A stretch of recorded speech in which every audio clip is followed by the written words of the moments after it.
ikinci hissəsi ilə davam edirik. Günlərim sizə cədvəl qurmağı göstərəcəm. Sadə, rəngsiz bu cür cədvəllərdir. Və bunu table-dan, insert-dən table-a gəldikdə bu hissədə 8-in 10-a olan bir cədvəl var.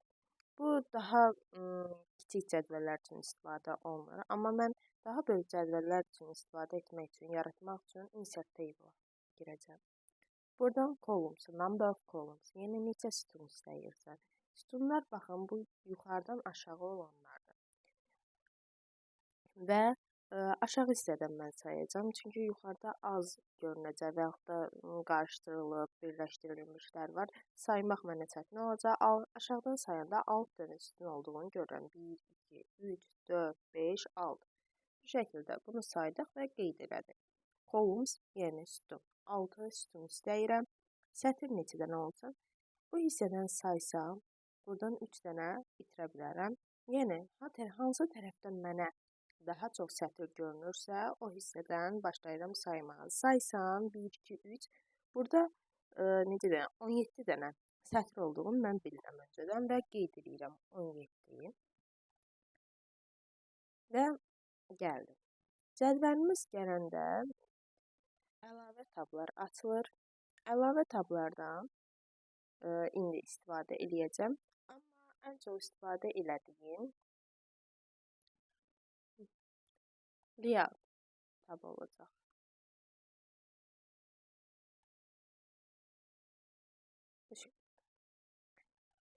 Və buradan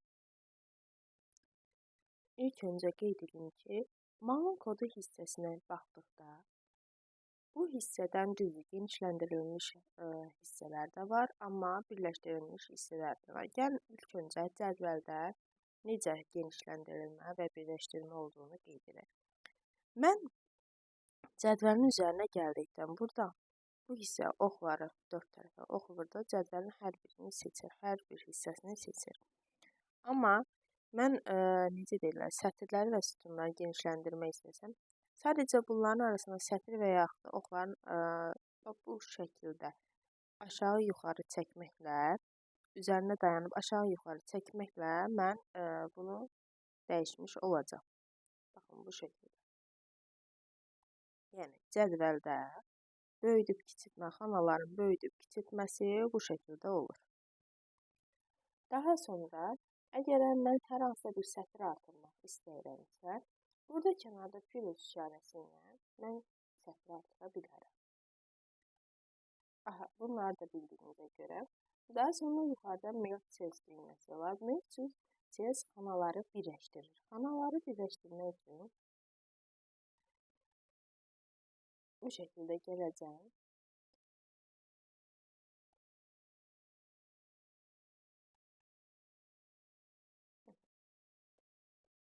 Seçəcəm və merge cellsi vuracam. Bu zaman xanam birləşmiş olacaq. Artıq baxıram ki, malın kodu hissəsi mən yaratmış olduğum üçün ki, buradan xana birləşdirilmiş vəziyyətdədir. Və bunu sıxacam bu şəkildə. Malın adı hissəsini yenə birləşdirdim bu şəkildə. Və burada yazılır 1 kiloqramın orta qiyməti. 1 kiloqramın orta qiyməti bu hissədə olduğuna görə bunu da seçib birləşdirəcəm. Merge vasitəsilə birləşdirdim. Daha sonra gömrük və s. bir yazı yazılır. Bu xana 2 hissəyə bölünür və buradan da bunu seçib bu şəkildə birləşdirəcəm. Digərini də bu şəkildə seçib birləşdirəcəm. Və baxıram ki, bu daha geniş həcmlidir. Sadəcə xananın həcmini biraz böyüdəcəm. Bu şəkildə və bunu ortaya mərkəzə çəkmiş olacağım. Buradan da bu hissə, yuxarı hissə baxın tamamlandı. Sadəcə aşağıdan da biraz artıracağım ki, yuxarı hissə avuç dolları ilə yazılmış qiymət buradan yazılacaq və bu şəkildə cədvəlimiz hazır oldu. Əgər cədvəldə hər hansısa bir yer geniş, digəri isə kiçik olduqda Buradan gəlib yenə xətt üzrə götürəcəm bunu, çəkəcəm, buranı genişləndirəcəm, bunu mərkəzə gətirəcəm. Yəni, düzəlişlərimi eləyə biləcəm.